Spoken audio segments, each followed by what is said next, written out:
turmoil, because that's what happened to me. Turmoil.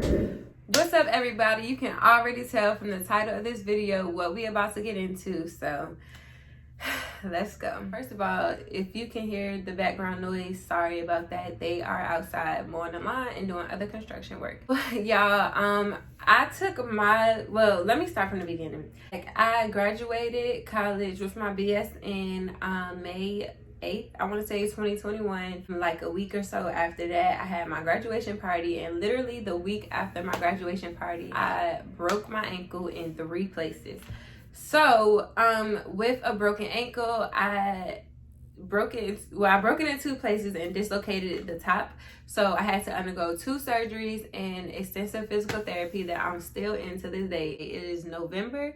I broke it in May. So this whole ordeal was just very hard, and it was taking a toll on my mental as well as my physical. So I feel like that was something that really held me back in a sense, but also too, I feel like that if you believe like me, I feel like everything is a sign. So I also felt like that was like God telling me, okay, this is making you sit down and study, but at the same time, it was messing with my mental and making me not want to get out of bed, yet alone go study. Some things that I want to say that I messed up on is probably mostly, I felt like, okay, so I took the NCLEX in July, and a lot of people always say that you should take the NCLEX at least a month after you graduate. Let me be the one to tell you, red flag number 1, do not, if you don't feel comfortable taking the NCLEX a month later, it is perfectly okay to wait. I know people who waited and just took the NCLEX and graduated in May, and they passed like on the first time. So if you feel like you should wait, then wait. Don't let anyone else rush you.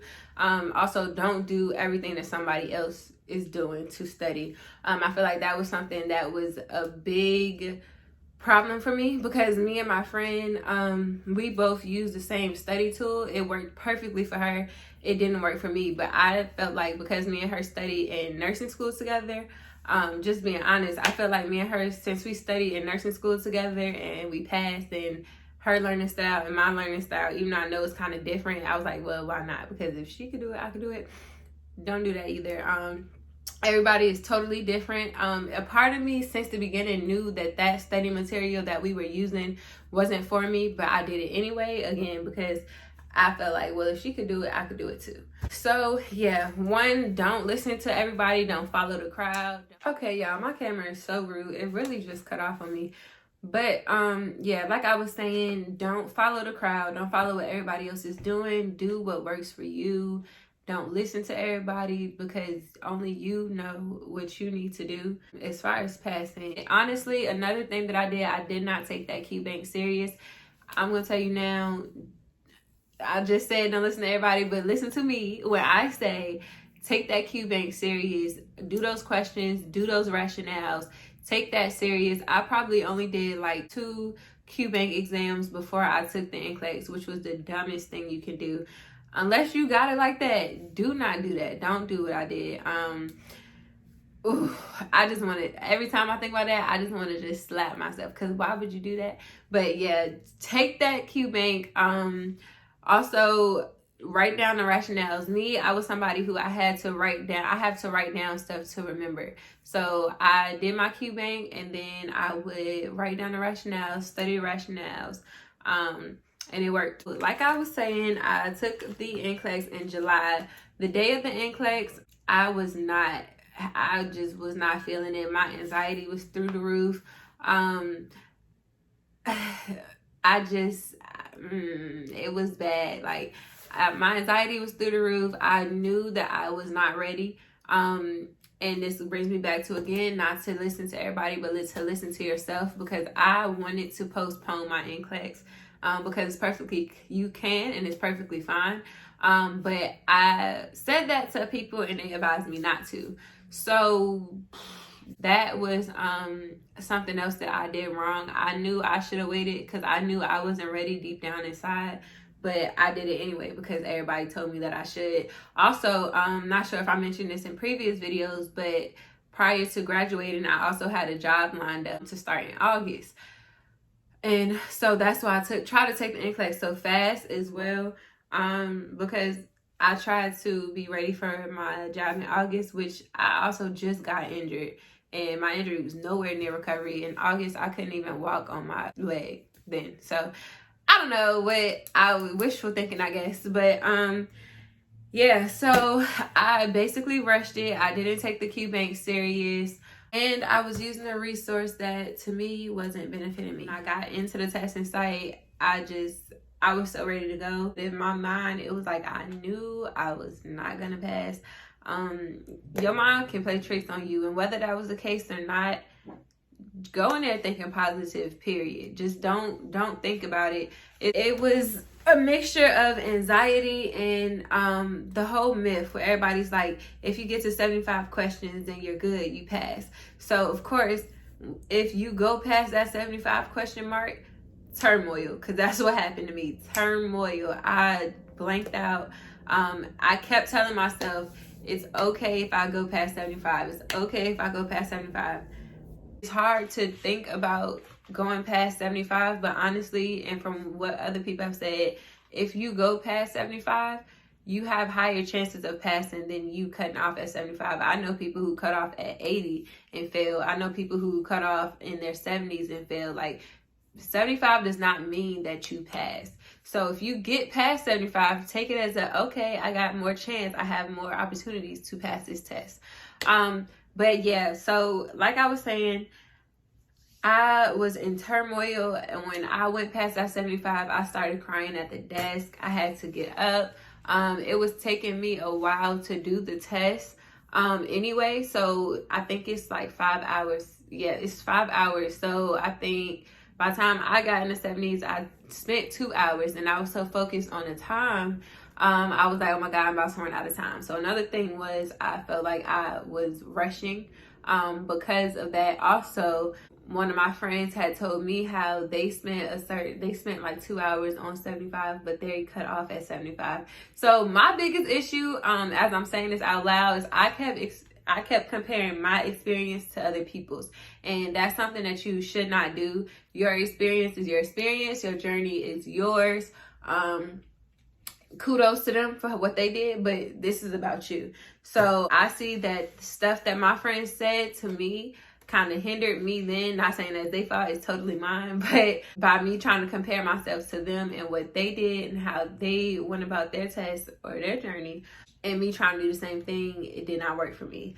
So like I was saying, during the test, I knew I did bad. I just knew it was just not great. I was crying in the middle of the test. I cried after the test. I got in the car. I was like, don't ask me nothing because I know I did not do good. I got back and I did the little trick thing, and the bad pop-up happened. Once I got the bad pop-up, I bawled my eyes out. Dang near inconsolable.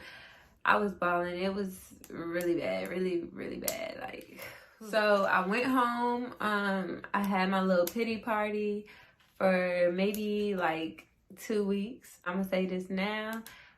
I thought I couldn't get out of bed at first. Like, I was really such in a dark spot, such in a dark place. I feel like nursing wasn't for me. I feel like I wasted my time these last couple of years with nursing.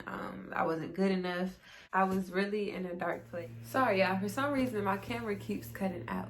But so yeah, I was in a dark spot, like I was saying. Even the people around me were passing, and I see everybody posting on Instagram how they passing, people buying new cars, buying new homes, starting their jobs, just a whole bunch of positivity. And I was like, this not me. So I had to take a small break from social media. I had people who are nurses when they came, and this one lady in particular helped me out a lot. I'm gonna say what she said to me. If you fail, it's okay to have your pity party for a week or two if you need to, but get back up and start over, do it again. Because it's been a lot of people who failed And I know that's kind of hard to hear because it's still like, okay, so I still fail. But reality of it, a lot of people fail. It's okay. It's not going to be on your job record how many times you took the NCLEX. The only thing that's going to be on your record is that you're a nurse. So at the end of the day, that's all that matters. After my little pity party, I decided to get up and I was more focused. I cut out all my distractions because another issue at the time, I was just starting my business. And so in the beginning, before I took the first NCLEX, I devoted a lot of time into the business and then like a little bit of time into studying for the NCLEX the first time, which I knew was wrong. But I also, like I said, felt like, okay, if my friend said she just passed, and I said I'm good too, which wasn't the case, clearly. So yeah, cut out all distractions. I actually wrote down a calendar, which is the clip I'm about to show y'all right now. I wrote out a calendar. So like one side it says July. And well, first of all, the study sources that I did this time was Hearst Review. I looked at the book once only because that was the book that our school gave us. I looked at Mark K on Spotify. I looked at all of his lectures. I love them. I encourage everybody to look at those. And it's free. And I looked at, and I did UWORLD this time. At first I didn't do UWORLD, but this time I did, and I'm so glad I did. I swear by Mark K and UWORLD, they are the best. Like, UWORLD showed me so much. Mark K taught me so much, especially guessing strategies, because a lot of NCLEX you're gonna guess. The heart system. My first NCLEX was heart galore for some sort of reason, I guess because that's the worst I was doing.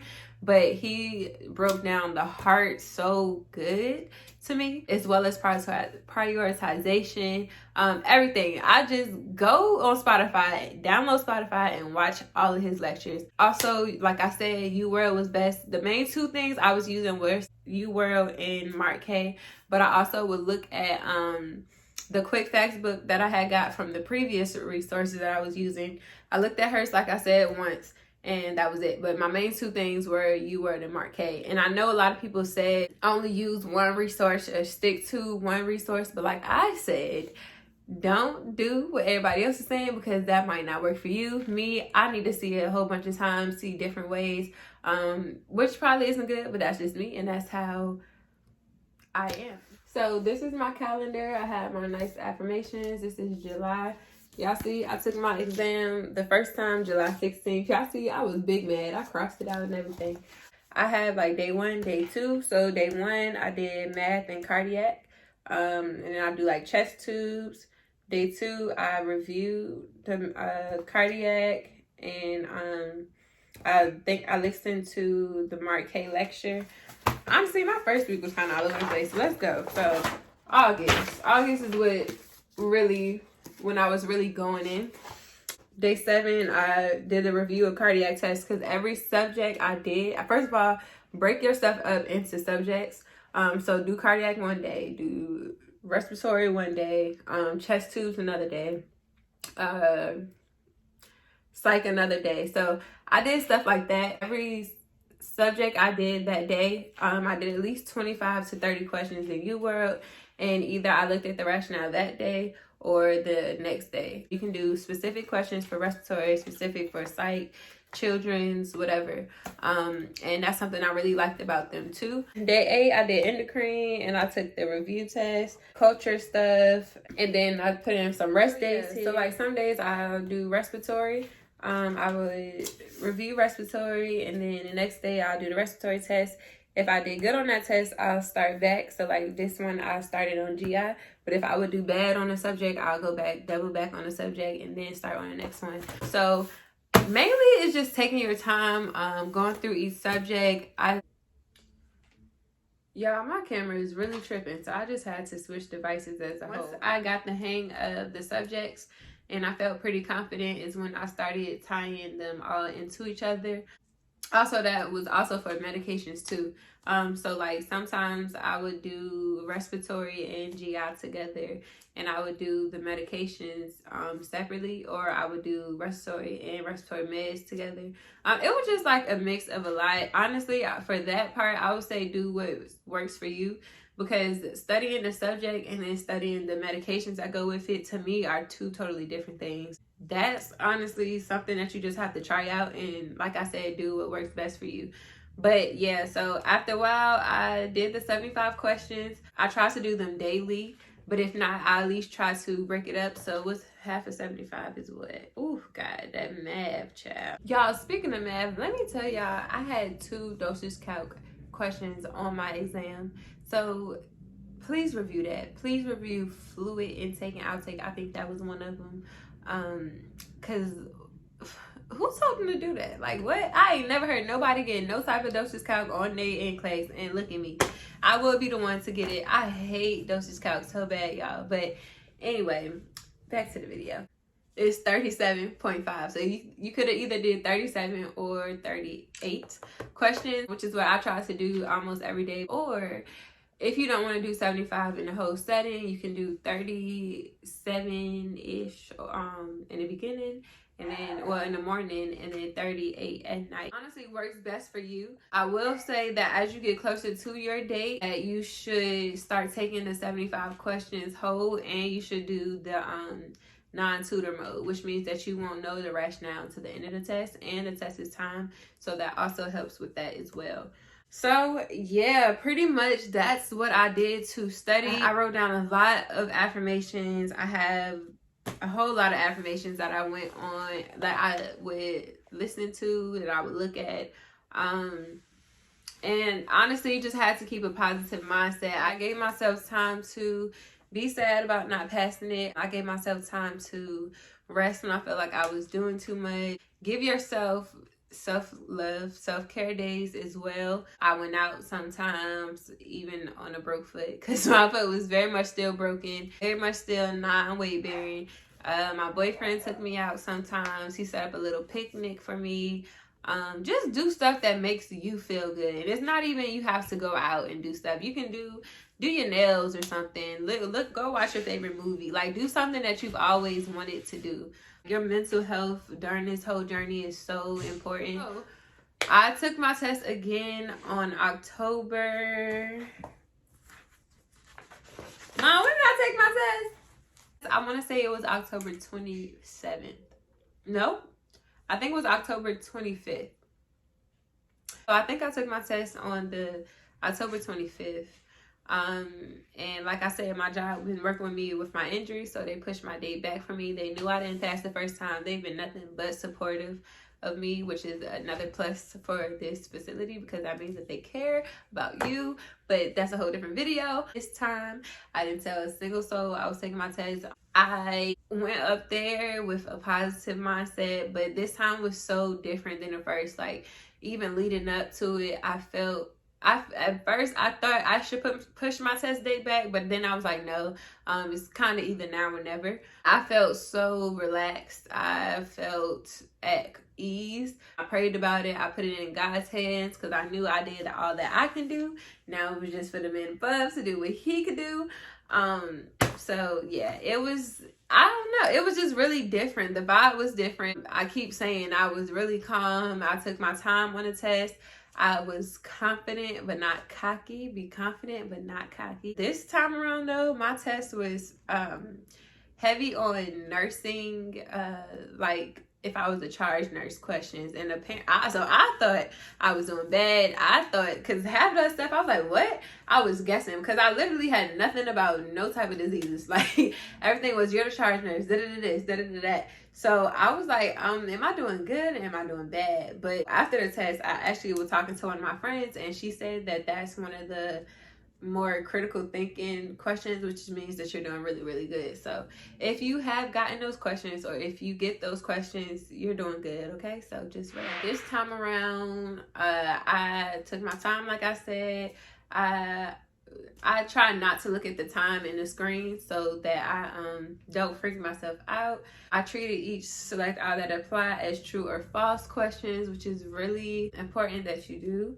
This time was really a mind thing for me. I just had to keep relaxing myself, telling myself I got this. I even wrote Denasia Miller, BSN, RN on the side of my paper. This time I ended in 85 questions and I was like, what? Wait a minute. Because the first time I went past 75 and I was like, okay, it's okay. It's okay. You got this. You're still in the game. Like you have to really talk yourself through this test. You have to. So I was like, you're still in the game. You got this. Just keep going. It's okay if you get 145. I know people who pass with 145. So when it cut off at 81, I was like, hold on. I was not ready for that. I know, like I told you, I know people who had got 81 questions and still didn't do so well.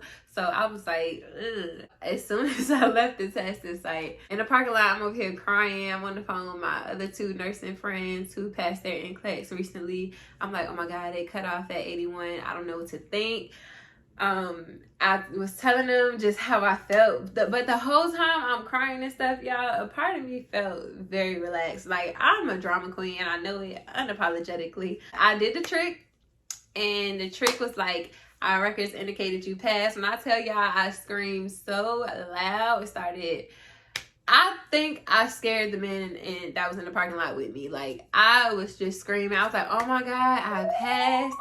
I called everybody. I called my mom. I called my sister, my mentor, which I call her. I adopted her as my mentor because she really talked me through trying to retake this test. Y'all, I was so relieved because I was so nervous. I was like, listen, if I don't pass this test on the second time, I don't know. So yeah, it was just a relief. It's still a relief. 2 days later, I did the fast results, the quick results that you have to pay like $7 for, and it said that I passed. So I'm officially a nurse. Nurse Nay. We can officially address me as Nurse Nay. It's been a long journey. Oh, Jesus. I felt so relieved, and I'm still, like I said, feel so relieved that it's all over with. For anybody who is taking a test for the first time or they have to take it again, just follow your gut. Don't try to follow what everyone else is doing. Just do what works best for you as far as studying, as far as study resources. If you want to push your date back, do what works best for you. If nobody can seem to understand that, then oh well. Take your time on the questions. Make sure you read those rationales. Mark K and UWORLD, Mark K, UWORLD, Mark K, UWORLD. I'm trying to tell you, those were the best. Like, I wish I would have knew that this was gonna happen before, because I wouldn't. I just know I would have saved a pretty good coin just if I just knew. If only I knew. Stay the course. Believe in yourself. Like I said, I wrote down a lot of affirmations that I needed for myself. I had a journal that I would read daily of just self-uplifting stuff, positivity, and pouring into myself. I think was the biggest thing and the best thing that I could have did the second time around. But yeah, you can do it. I hope that my story is inspiration for anybody else who is taking it for the first time, second time, fifth time. It doesn't matter. At the end of the day, it doesn't matter, like I said, how many times you take this test. All that matters at the end is that you have your likes. If you guys have any questions that I did not answer and you would like me to answer them, just leave them down in the comments below and I will get back to you. Thank you guys so much for watching this video. I just speak life into you all. I hope that everyone passes their NCLEX either the first time or the next time around. You got this. Believe in yourself. You can do it and it will be done. So yes, don't forget to like, comment, subscribe, and have a wonderful day.